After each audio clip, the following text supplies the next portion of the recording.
Muy bienvenidos, amados en el Señor, a este su programa de Cupre en Acción, un programa del Consejo de Unidades Pastorales de la región metropolitana. Como siempre, cada vez que nos reunimos tenemos grandes invitados. Recuerde que llegamos a vuestros hogares a través de la señal 99 de BTR, pero también a través de la señal online www.tntv.cl.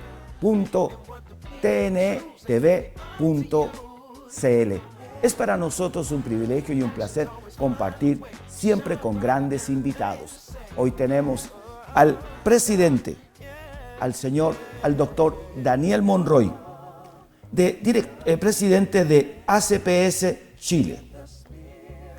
Muchas gracias por la invitación, Cupre en Acción, para conversar de temas tan importantes como el don de la vida y los ataques que en este tiempo estamos lidiando acerca de este don que Dios nos da. Agradecemos al Señor porque todos estos temas que hoy vamos a conversar son transversales y son para todos los seres humanos que vivimos en este mundo y en este país, para comprender y entender cuán importante es la vida y qué es lo que opina la sociedad y el mundo que nos rodea. Pero sabe, siempre necesitamos aprender y conocer qué significan estas señales que encontramos en todas partes. Amados en el Señor, antes de entrar en esta entrevista y en una conversación directa con el doctor Daniel Monroy, vamos a pasar a una meditación de las Escrituras. Para meditar en la palabra de Dios, vamos a leer allí en el libro de los Proverbios, capítulo 27, versículo 21. Y dice así la palabra de nuestro Dios: el fuego prueba la pureza del oro y de la plata, pero la persona es probada por las alabanzas que recibe. Esta es la prueba del éxito, es la prueba de dónde el hombre puede llegar, pero no solo se trata de llegar lo más lejos posible en la vida, sino también cómo nosotros nos sostenemos donde estamos con un buen testimonio, con la paz del Señor y con la sabiduría y la inteligencia que se necesita para llegar lo más alto posible.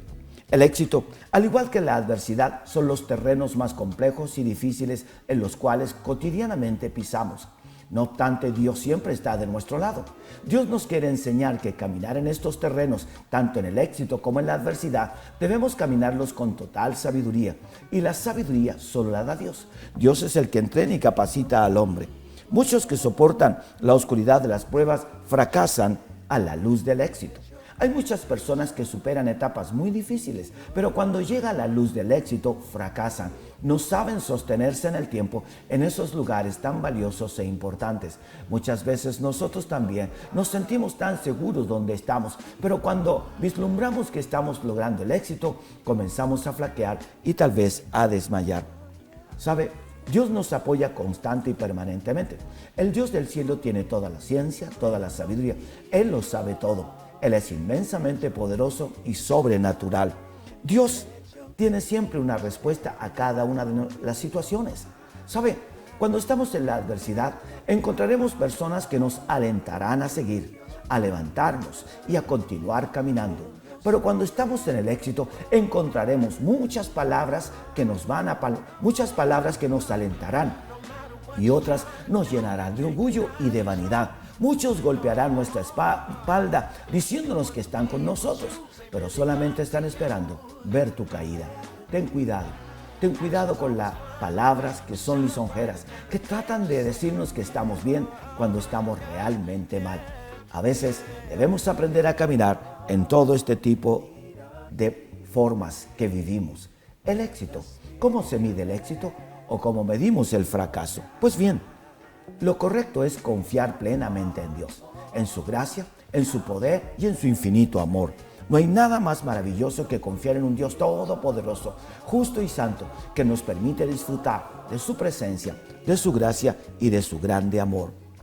Amados en el Señor, yo los invito para que usted pueda meditar en la palabra de nuestro Dios y veamos que este texto maravilloso: el fuego prueba la pureza del oro y de la plata, pero la persona es probada por las alabanzas que recibe. Cuidado con el éxito, cuidado también con los problemas, dificultades que enfrentamos. Sepamos caminar con total seguridad en un mundo hostil, pero también en un mundo que nos ofrece muchas cosas que a veces son solo una tentación. Es bueno estar en la presencia de nuestro Dios. es bueno confiar en el poder de su preciosa palabra. Vamos a conversar con el doctor Daniel Monroy. ¿Cuán importante es este tema que vamos a ver sobre el aborto?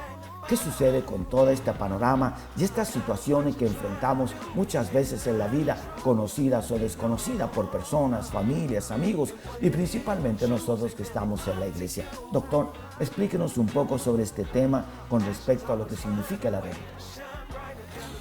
El aborto literalmente significa privar de nacer. Es un ataque directo contra un ser humano que no ha nacido aún, pero que está en gestación. Y por diferentes razones que la sociedad ha determinado como válidas, se le priva de nacer. Espiritualmente es un tema muy fuerte. Yo creo que Dios está levantando a su pueblo para defender el valor de la vida, porque es algo totalmente divino que viene de nuestro Creador, es algo que debemos apreciar, valorar. Y me acuerdo yo, cuando se comenzó a debatir la idea del aborto en Chile, por las 3 causales que ustedes ya conocen, Sí.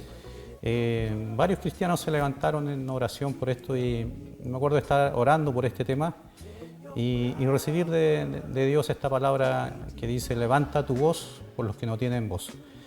Y Dios me hizo entender que, claro, son los niños, obviamente en el vientre de la madre, pero también fuera del vientre de la madre ellos también sufren este mismo tipo de ataque. Había que levantar la voz por ellos. Los niños especialmente son muy valiosos ante los ojos de Dios. Así es. Y aborto era un ataque directo contra ellos. Ahora, cuando nosotros enfrentamos esta situación, tal vez desde el punto de vista de la madre, ¿cuál es porque tal vez alguien puede decir desde afuera, sí, hagamos el aborto, o es un problema el bebé ahora, la economía, o como la ley hoy día lo permite, pero veamos desde el punto de vista de ustedes como médicos, ¿cómo ven a la persona, es decir, a la mujer, que es la que va a abortar? Hay muchas razones por las cuales una mujer desearía o pensaría en abortar.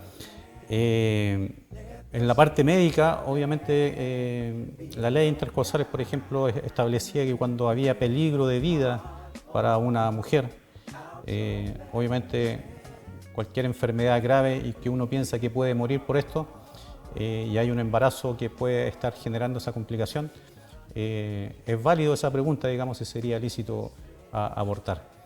Luego hay otros temas para las mujeres, como en el caso de la violación.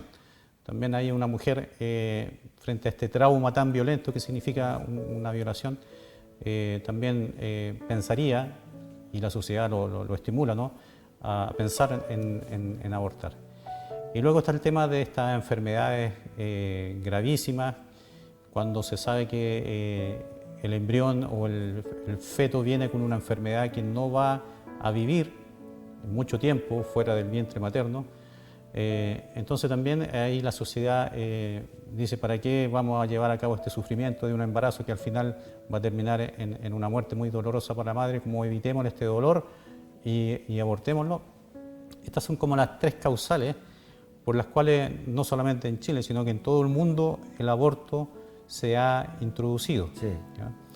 Son causales que apelan a las emociones, ¿ya? Es algo totalmente emocional: el miedo a la muerte, el temor al sufrimiento, ¿no es cierto?, y un trauma terrible como sería una violación. Entonces, el tema de aquí sí es que las emociones no autorizan para hacer algo tan terrible como privar de nacer o literalmente quitarle la vida a un ser humano. Entonces, por ahí va la discusión, obviamente que tiene una arista legal, los abogados tendrían mucho que decir sobre eso, una arista médica, una arista filosófica y también, por supuesto, religiosa. Pero ¿qué sucede en este caso, por ejemplo, con la vida de la mujer? ¿Está siempre en riesgo? ¿Hay una posibilidad allí o esto podríamos decir que no habría riesgos? El riesgo de la vida de la madre solamente podría ocurrir en caso de una enfermedad grave que un embarazo la descompensara, ¿ya? Y en verdad es un porcentaje muy, muy mínimo. Ahora, esa situación es una situación médica que los médicos siempre la han tratado, y un médico siempre por su vocación y su formación siempre va a tratar de salvar la vida de la madre como del hijo. Pero puede ocurrir que haya una situación en que en verdad sea imposible salvar la vida y se van a perder las dos vidas, haga lo que uno haga. Entonces, en ese caso, obviamente, si sacando el feto logramos salvar la vida de la madre, el médico va a optar por esa opción que es el mal menor. Claro. ¿Ya? Eso siempre se ha hecho así, independiente de que haya una ley o no haya una ley. Claro, exacto. Entonces, no va tanto por ese lado del tema, porque no es algo que se haya ocurrido o que ocurra con frecuencia, sino O sea, que... en el mínimo en este caso. Y es un porcentaje muy mínimo. Bueno, ahora, ¿qué pasa con la parte psicológica de una mujer? En el sentido de las consecuencias de un aborto, cualquiera que este sea, por las tres causales, pero ¿cuál es el punto de ella? Porque tal vez el hombre no está viviendo en carne propia esa situación, sino tal vez más emocional, pero la mujer no. Sí, es un tema muy fuerte, obviamente, emocionalmente y psicológicamente, y aunque en estos tiempos se tiende a subestimar, ¿no es cierto?, el valor, y es algo que se hace con frecuencia. En otros países es algo muy común, para una mujer no le complica tanto, Sí. ni siquiera emocionalmente, abortar. Si hay un embarazo que la chica o la madre no desea, simplemente va y aborta, y no hay mucho cuestionamiento en eso. Quizás en nuestros países más conservadores como el nuestro, a una mujer se le haría mucho más difícil abortar, y una vez que lo hace, también emocionalmente la carga sería mucho mayor.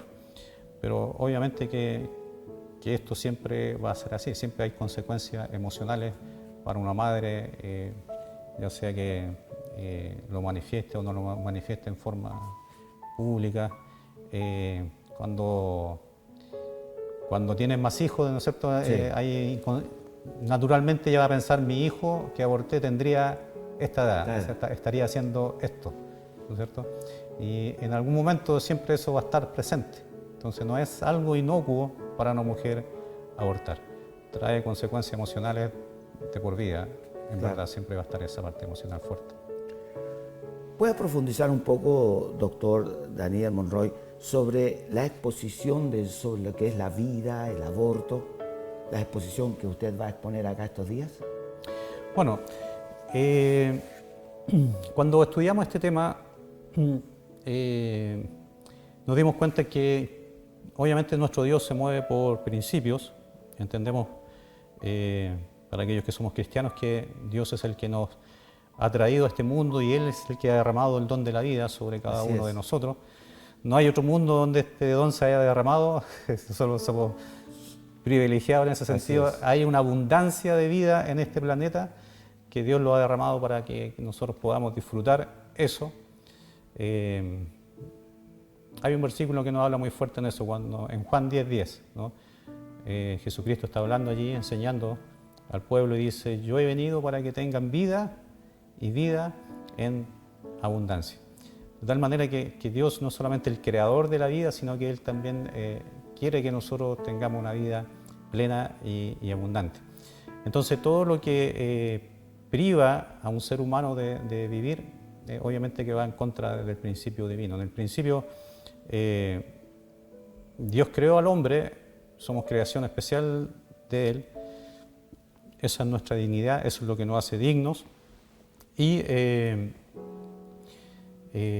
abortar es quitarle esa dignidad al ser humano, ¿ya?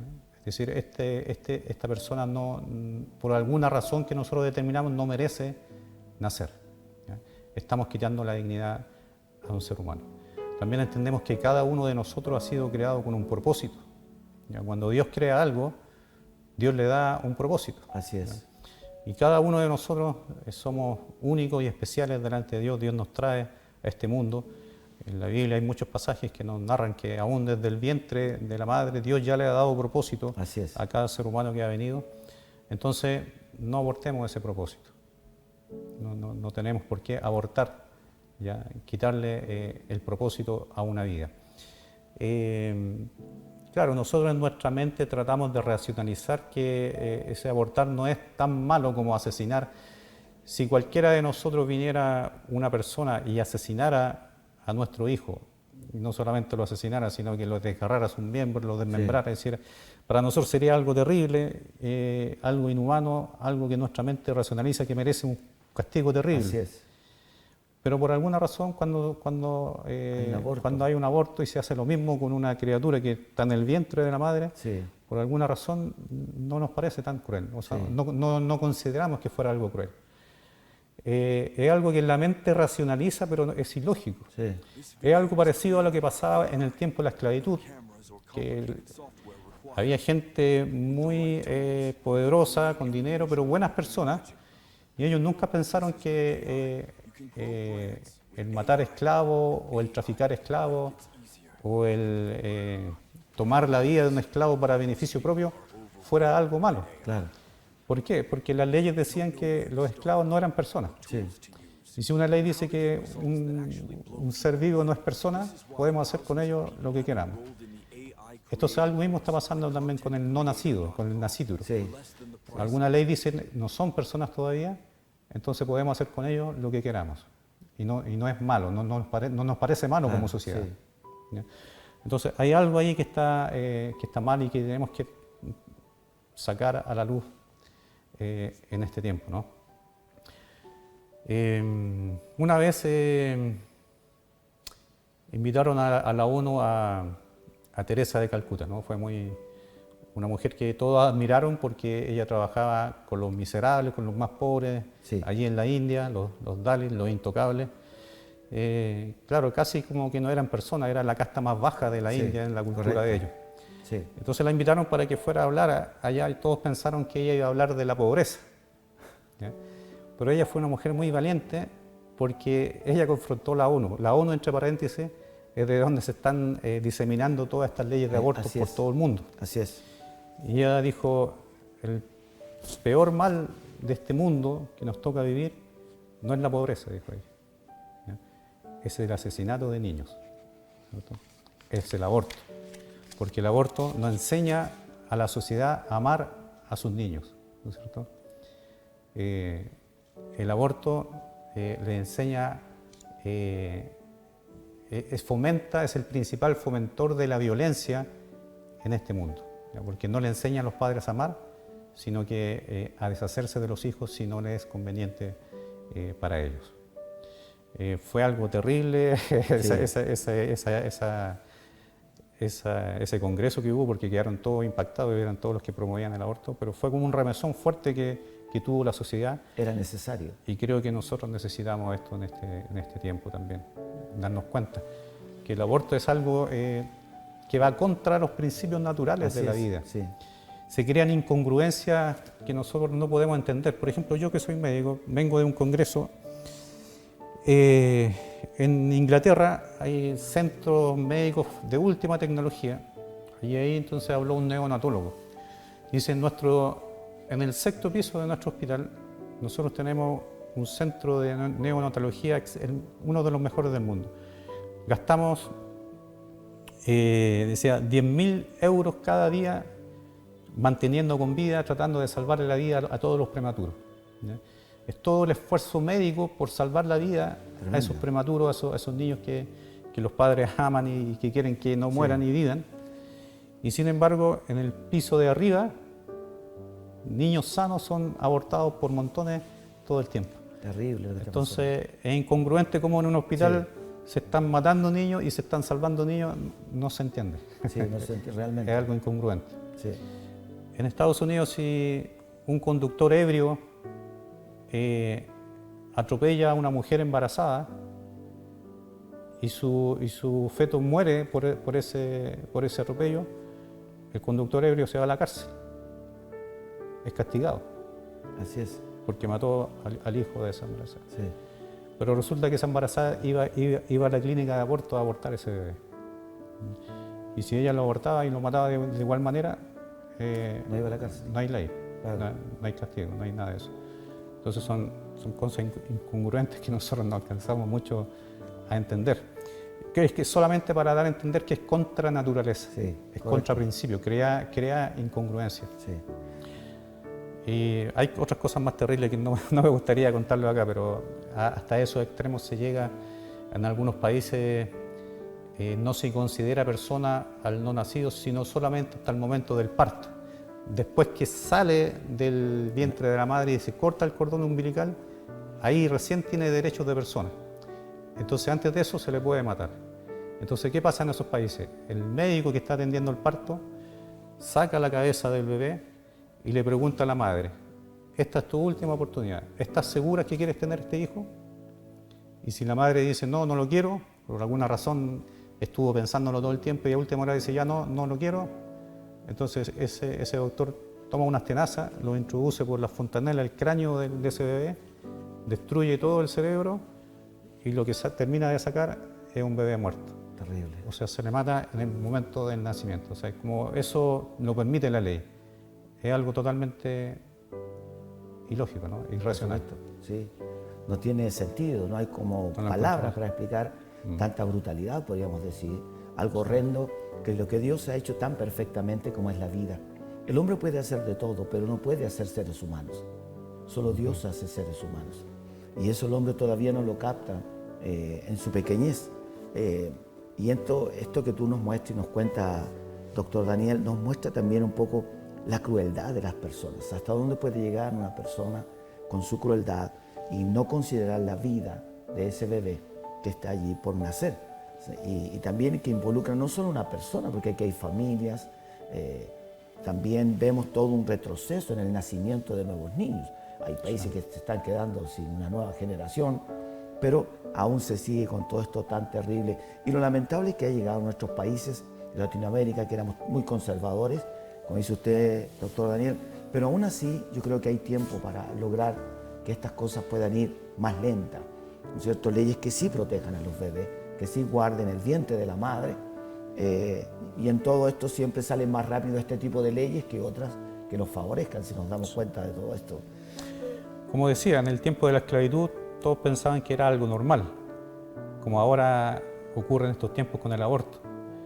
Pero hubo un mover, y Dios movió a personas. Así es. Dios movió a creyentes. Hubo uno muy famoso llamado Wilberforce, un abogado que se dio cuenta de la incongruencia de la esclavitud. Y él luchó toda su vida para que eso se aboliera. Y se abolió, se cambió la ley. Por lo tanto, no es imposible cambiar las leyes. ¿Ya? Si es que Sí, puede ser cambiable eso. podemos también, como Wilberforce, ¿no es cierto?, dar una pelea en este sentido legal para que esa ley de aborto pueda salir Esperamos eso en el Señor. Doctor Daniel, aquí cuéntenos un poco sobre, ACPS va a realizar en Chile 3 seminarios, pero cuéntenos un poco cómo comienza esta asociación. Por allá, por el año 2011, yo trabajaba en Santiago, era médico allá y tenía también, siempre me gustó mucho la parte de las misiones, ¿ya? Usar la medicina para el campo misionero. Y mis primeros años de médico fue de mucho trabajo en esa área, misionero, médico y misionero. Luego volví a hacer la especialidad de Santiago. Y después de la especialidad, como cualquier especialista, uno empieza a trabajar mucho, y como para hacer también su experiencia profesional. Yo soy traumatólogo y también hay que estudiar mucho como para poder empezar a destacar.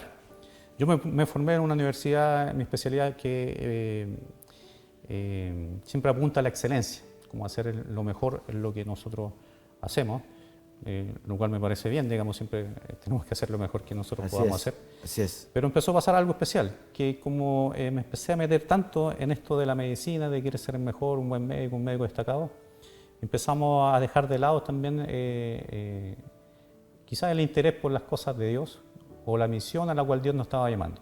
Como digo, yo entendía, tenía un llamado misionero. Y empecé a trabajar en varias partes. Trabajaba en Teletón, en una clínica, en un hospital público, en un par de clínicas. Entonces andaba todo el día. Yo me había casado hace poco, tenía hijos pequeños, no los veía porque salía muy temprano y llegaba de noche.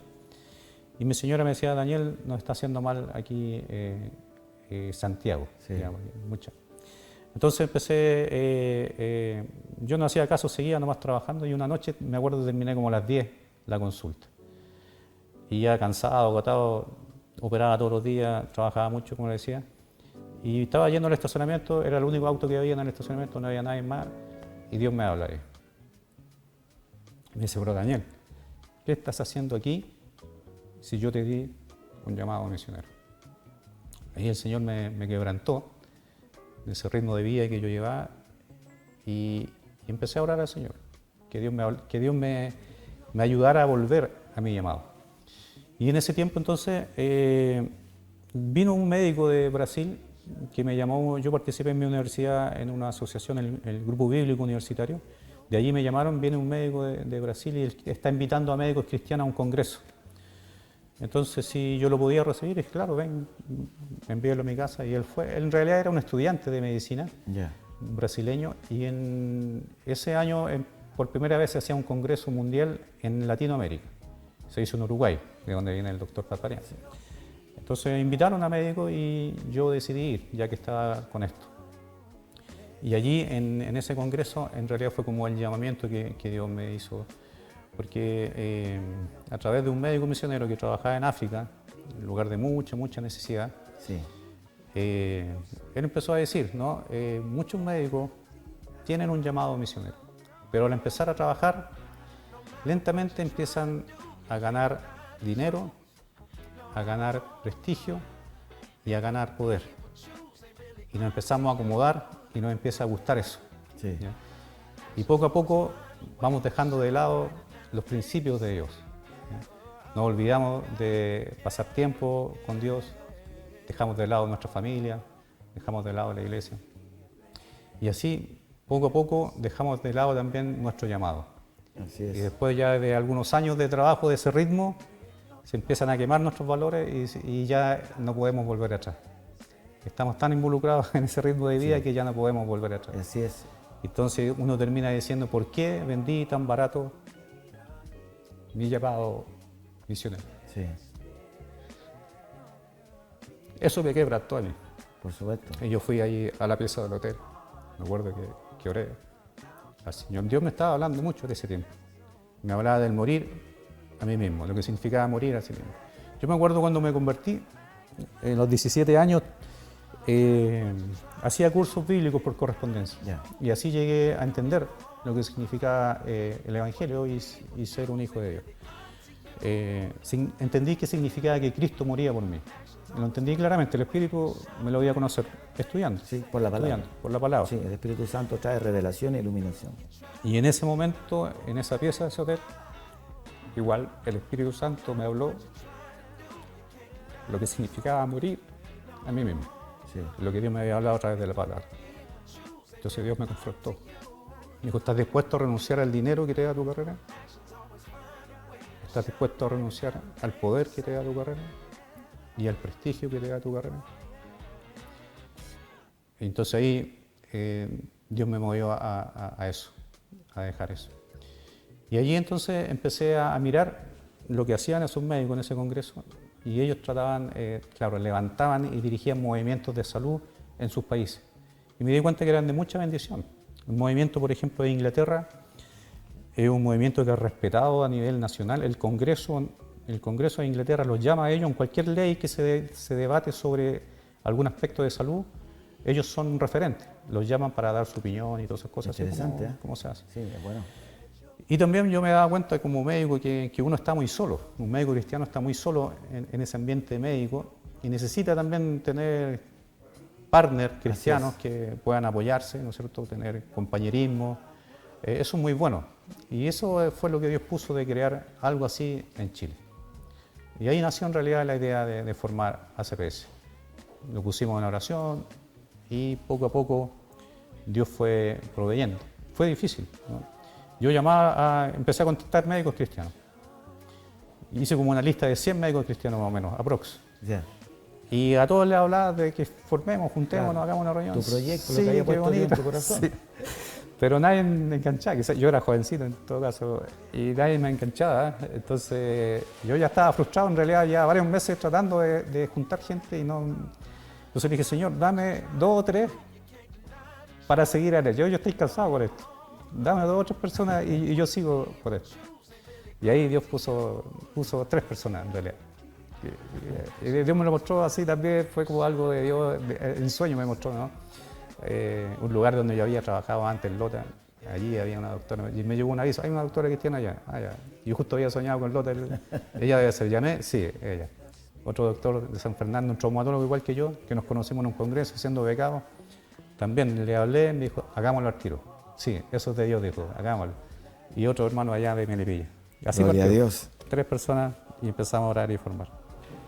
Aquí, entonces, ahí comienza la Asociación Internacional de Médicos, ¿sí? No, ICMDA es la organización mundial donde sí, se hacen los congresos, lleva mucho tiempo. Eso es lo que es mundial, sí. ¿no? A nivel nacional se llama ACPS, Asociación Cristiana de Profesionales de Salud. Al principio pensamos hacerlo con puros médicos, pero después asistíamos a algunos seminarios de cosmovisión cristiana y cómo se transforma la sociedad. Y claro, la sociedad está formada por áreas y el área es la salud. Ese es el área ese es el campo misionero, el área que queremos transformar. Entonces era obvio que había que trabajar con todos los profesionales de salud, no solamente los médicos. Así que de ahí nuestra organización empezó a trabajar con todo tipo de profesionales. Y no profesionales también, de repente hay capellanes o hay hermanos de iglesias que van a los hospitales a visitar enfermos. Cualquiera que quiera trabajar en el área de salud, allí ACPS lo acoge. Bueno, hemos tenido una tremenda conversación con nuestro hermano, el doctor Daniel Monroy. Y vamos a hacer una pausa. Ya volvemos, amados en el Señor. Está muy interesante esta conversación. No se vaya nuestra sintonía. Espérenos. Continúa en la sintonía de TNE. Ya regresamos.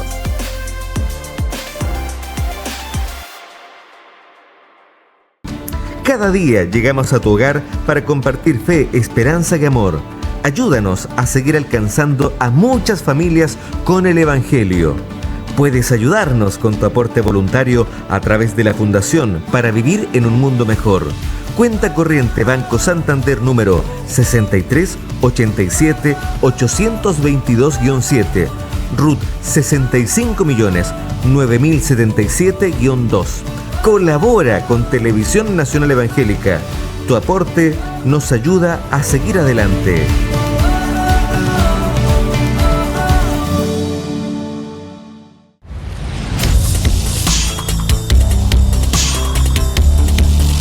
No olvides seguirnos en nuestras redes sociales como TNE TV.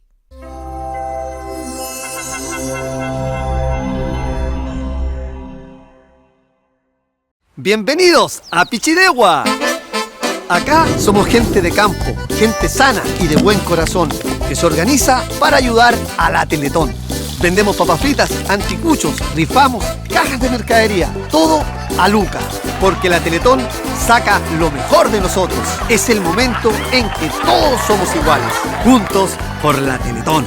Teletón, 8 y 9 de noviembre, juntos todos los días. ¿Qué hago si tengo un accidente de trabajo? ¿Puedo seguir cotizando si ya estoy pensionado? ¿Cómo saber en qué fondo estoy y si me conviene cambiar?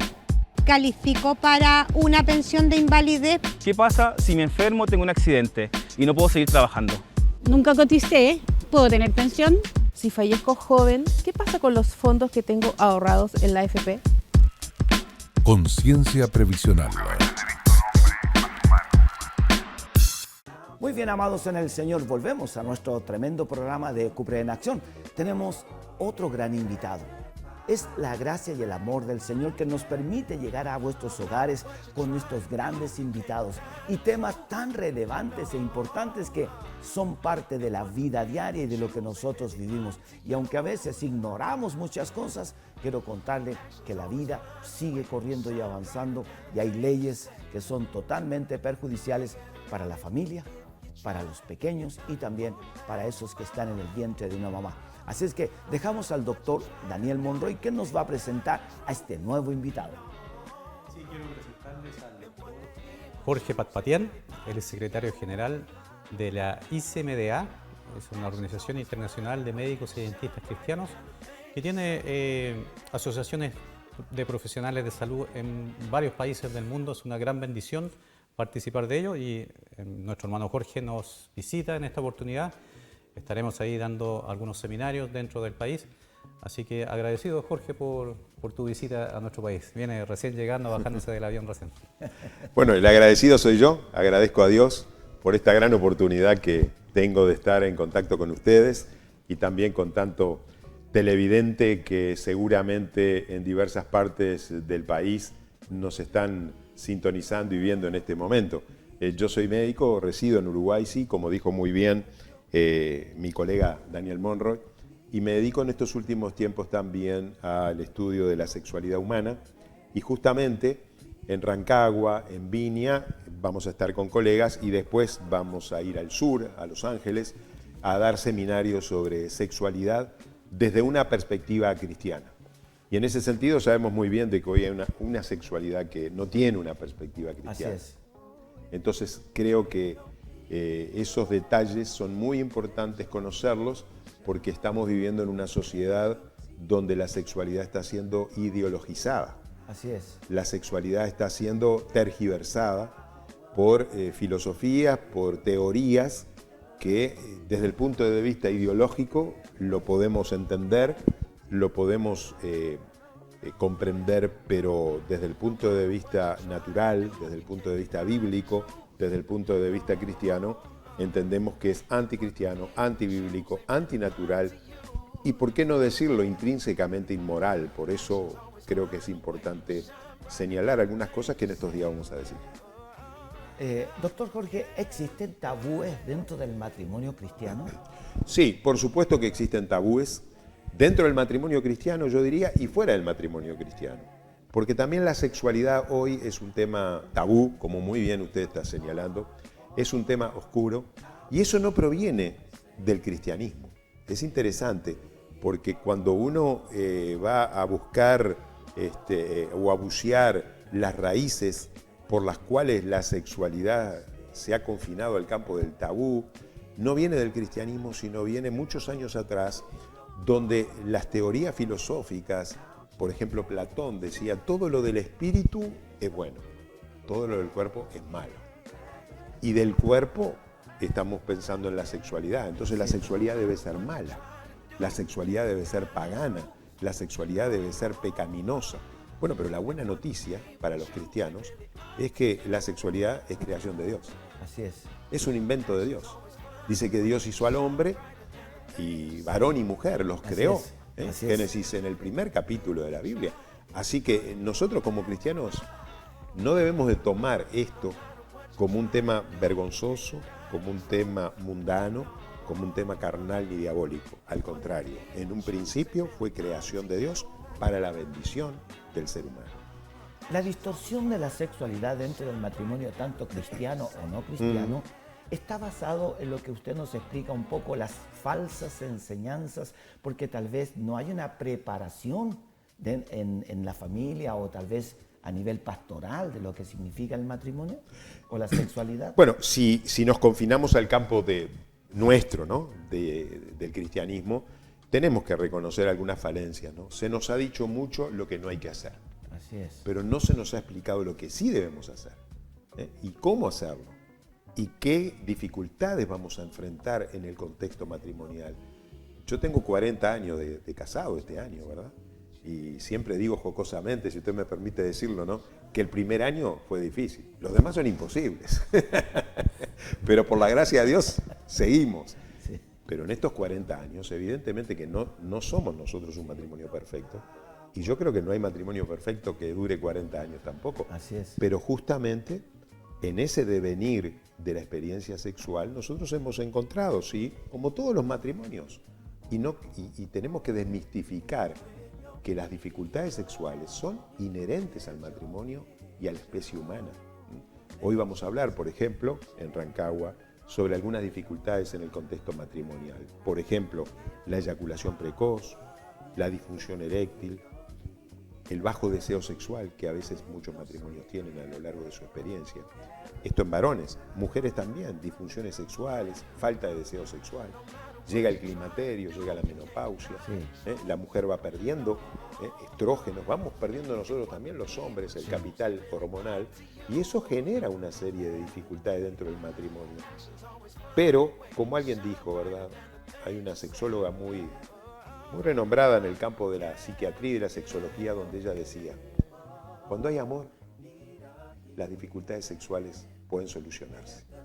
Cuando no hay amor, es muy difícil solucionar las dificultades sexuales. Así que en un contexto de respeto, de amor, de paciencia, en un contexto donde uno considera al otro, donde no lo culpa al otro, sino que por el contrario, lo estima, porque en el caso mío, que soy un hombre, tenemos que, dice la palabra, estimar a la mujer como vaso frágil. Así es. Como vaso frágil. Y cuando uno trata, cuando un marido puede tratar a una mujer como vaso frágil, evidentemente que, bueno, las dificultades existen, pero las soluciones también.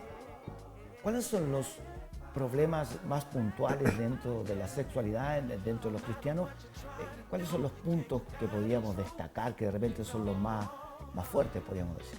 Bueno, en general, los cristianos, tanto como los no cristianos, podemos padecer, ¿verdad? Pero a veces los cristianos tenemos esa impronta que es un tema tabú, es un tema pecaminoso, es un tema en el cual no debemos de tratarlo, no lo hablamos. Y lo primero que yo diría es que en el noviazgo tenemos que hablar de estas temáticas. Tenemos que hablar con quien va a ser la mujer de mi vida, el proyecto que yo tengo con ella o con él, en el caso de una mujer. Tenemos que hablar de estos temas. A veces, yo siempre digo, un poco con un tono de broma, pero con un tono serio, que nos besamos a veces demasiado en el noviazgo y hablamos muy poco. Sí. Y lo que no se habla en el noviazgo, cada uno va a vivir su matrimonio de acuerdo a cómo vivió con papá y mamá. Así es. Entonces, si yo no hablo de estos temas, evidentemente que voy a llegar al matrimonio con algunas dificultades que son inesperadas, porque no lo hemos hablado, no lo hemos compartido. Y en estos temas, como cristianos, nosotros sabemos muy bien de que la sexualidad está confinada al matrimonio. Dentro del matrimonio, todo lo que se quiera, fuera del matrimonio, nada. Ahora, hay experiencias sexuales previas que a veces nos marcan, incluso a cristianos. Sí. Y hoy estamos invadidos por otra realidad, obispo, que es la virtualidad. Hoy chicos de 9, 10 años están aprendiendo sexo, no desde la realidad de los padres o de la iglesia, que podría tener espacio de educación sexual, sino de la pornografía que ve en internet. Entonces, observemos nosotros, si hace mal a un hombre, quizá hecho y derecho con años como yo, si a mí me hace mal, ¿cuánto mal le puede hacer a un niño que sin experiencias sexuales tiene 8 o 9 años y está consumiendo pornografía? Y eso va al matrimonio. Así es. Eso va al matrimonio. Claro. Y eso afecta a la vida matrimonial. Y le digo de cristianos y de no cristianos, pero de cristianos también, que hoy están sumidos en la pornografía y que son sinceros, son honestos, pero cuán difícil es poder salir de eso. Y la pornografía todo lo distorsiona, todo es irreal lo que está ahí. Doctor, ¿usted cree que la Iglesia Cristiana Evangélica está atrasada en estos temas para instruir a los pequeños, o en este caso a los padres, con respecto a la sexualidad de sus hijos? Bueno, mire, yo diría hace 30 años, uno diría, cuando un niño pregunta, usted le tiene que responder. Usted le tiene que responder. No tiene que decirle la verdad, tiene que decirle... Sí. Hoy estamos atrasados con ese concepto, ¿sí? Hoy, antes que pregunte, nos tenemos que adelantar. Hoy tenemos que hablar de abuso sexual, de pornografía, de sexting, de mensajes de acoso sexual. Tenemos que hablar de que hay personas que quieren tomar datos por parte de los niños y quieren utilizar los dispositivos móviles con fines egoístas. Sí. Y todo eso hay que explicarlo antes de que el niño tenga un celular, antes que un niño tenga un dispositivo móvil, porque tener un dispositivo móvil hoy es una puerta abierta al mundo. Así es. Enfrentándose a la pornografía, enfrentándose al ciberacoso, al bullying virtual, al sexting, a imágenes y participación de grupos donde uno participa y cada 2 por 3 le están mandando imágenes pornográficas a niños. Entonces, antes de entregarle eso, hoy tenemos que adelantarnos. Sí, yo estoy convencido de que estamos atrasados en ese sentido. Sí. Y tenemos que tener una participación mucho más protagónica. Yo creo que eso es lo que fue. Doctor Daniel, con respecto a estos seminarios, usted, en su experiencia, al igual que nuestro hermano Jorge, ¿ha visto esta necesidad de los adolescentes en los embarazos? ¿Es una cosa cultural o tal vez algo como que, lo que decía el doctor Jorge, han ido pasando por la internet, por los aparatos móviles, que los chicos y chicas entran en un estado que todavía no están en edades? Sí, por supuesto que el embarazo adolescente ha sido un problema prevalente en el país. Quizás en los años anteriores ha sido como el pic máximo. Ahora ya no se da tanto porque hay mucha más información. Entonces, no es que los adolescentes no estén teniendo sexo, sino que ya van preparados con el anticonceptivo, con el preservativo. Y también ahora se ha puesto a disposición estos métodos de la pastilla del día después. Y también está el aborto, que antes no era legal, ahora está legalizado en algunos aspectos. Que no es como las 3 causales que decimos, pero curiosamente se usa el tema de la violación. Y cualquier chica puede ir a un hospital, a un centro, diciendo que la violaron, entonces le van a dar su píldora o algún método abortivo, ¿no? Entonces ya no hay tanto embarazo adolescente, han ido bajando. Ha disminuido todos estos porcentajes. Pero por estas causales, ¿no? No es que se esté teniendo menos sexos entre adolescentes, sino que ya ellos están usando todas estas herramientas. Eso también puede dictarnos a nosotros de que tal vez los chicos están entrando en una preparación anticipada a algo que después les va a traer problemas, doctor, dentro del matrimonio, sobre todo si son cristianos. Sí, un niño que consume pornografía, un niño que tiene experiencias sexuales prematuras, una niña que tiene miedo de tener sexo pero está obligada porque tiene una presión social y una presión de los amigos a tener relaciones sexuales. Usted sabe que hay una estadística que dice que más del 50% de los adolescentes entre 13 y 15 años que comenzaron por primera vez a tener una iniciación sexual no querían hacerlo. No lo querían hacer, pero lo hicieron por la presión de los amigos. Porque los amigos te dicen, tenés 15 años y no tenés novio, tenés 15 años y no tenés sexo todavía.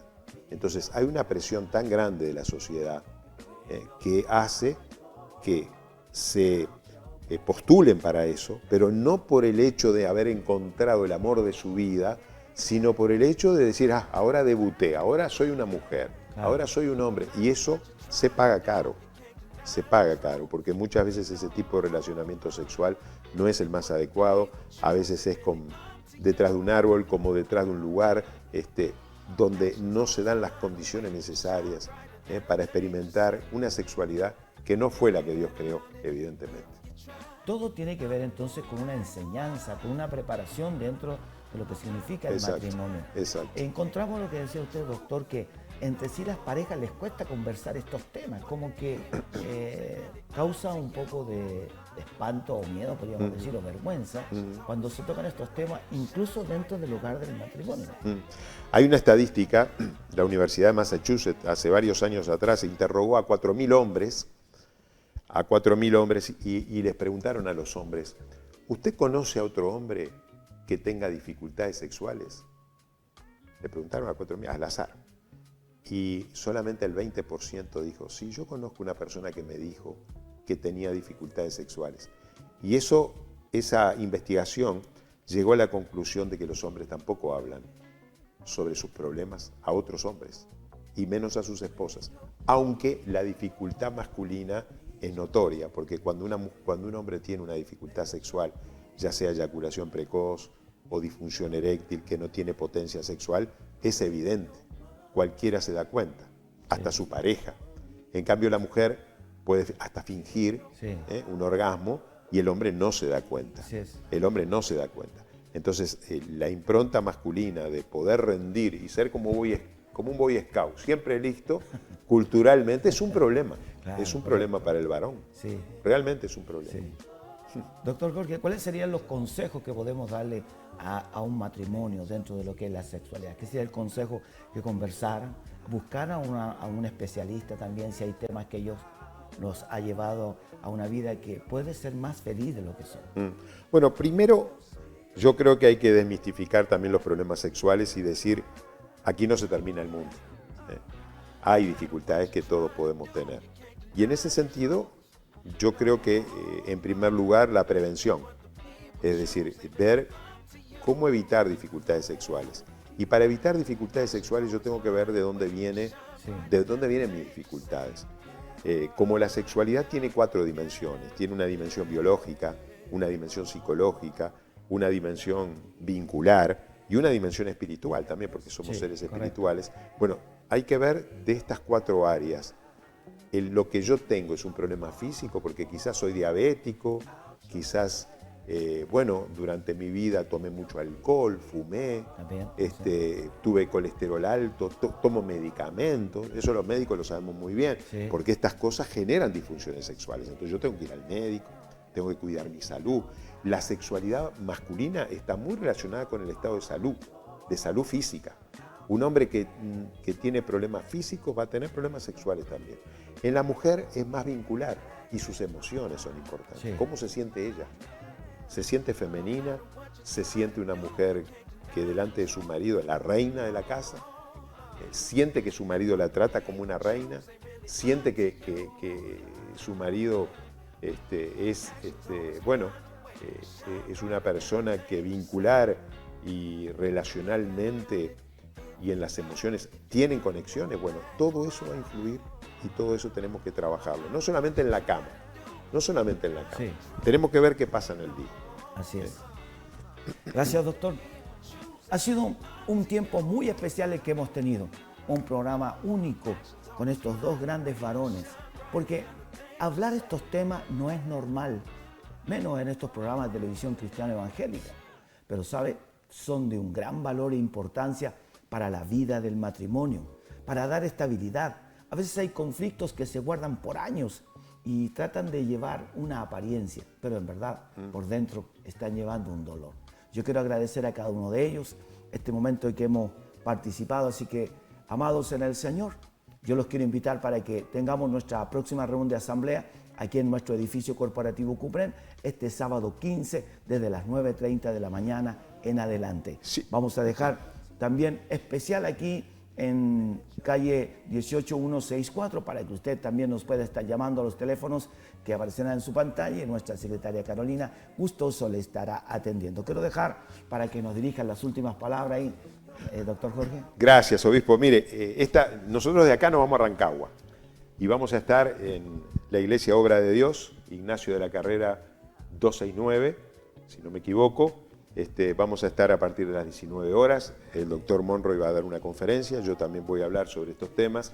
Así que si hay televidentes que nos puedan sintonizar en este momento, bueno, estaremos allí en esta hora compartiendo con cada uno de ustedes.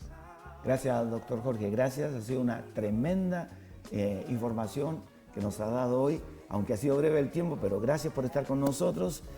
Doctor Daniel, también lo dejo para que dé un saludo. Sí, agradecer la invitación, agradecer la sintonía y recuerden esta palabra de Juan 10:10, yo he venido para que tengan vida y para que tengan en abundancia.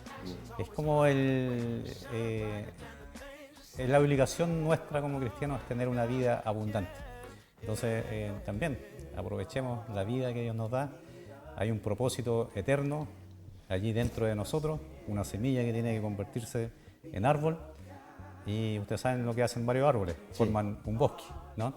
Entonces creo que esto es lo que Dios quiere ver con su pueblo, un gran bosque que pueda ser de tanta bendición aquí en este planeta donde nos toca vivir.